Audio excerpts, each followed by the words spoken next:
Let's be clear. The free world is in danger. We're living in very turbulent economic times, right through from the shock of the financial crisis through to the COVID crisis that we're still recovering from.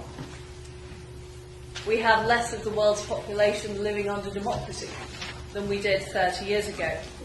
Meanwhile, we have authoritarian regimes that are building up their armaments as well as they're building up their arguments. And they're not just trying to convince their own populations, they're also trying to win over global opinion.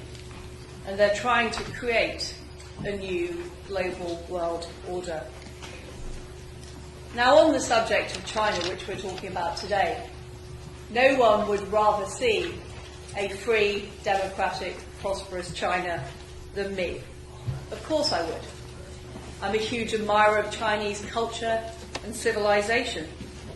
I've travelled to Beijing and Shanghai and Chongqing and Wuhan long before we saw the pandemic emerge.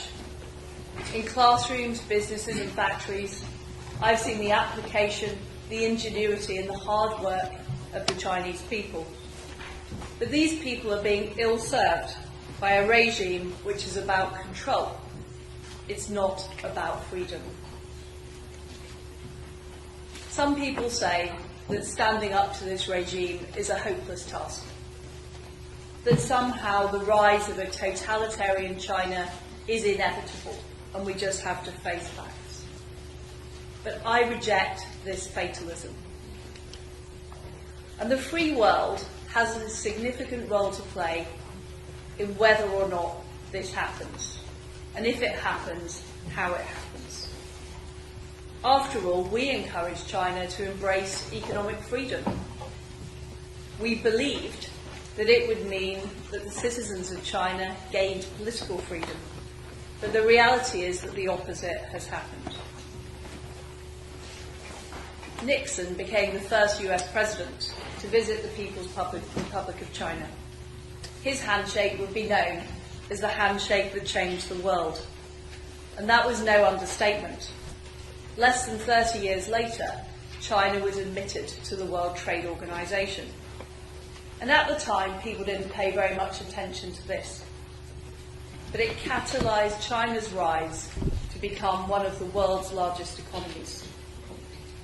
And it wasn't long ago that in the United Kingdom, we hailed the golden era of UK-China relations.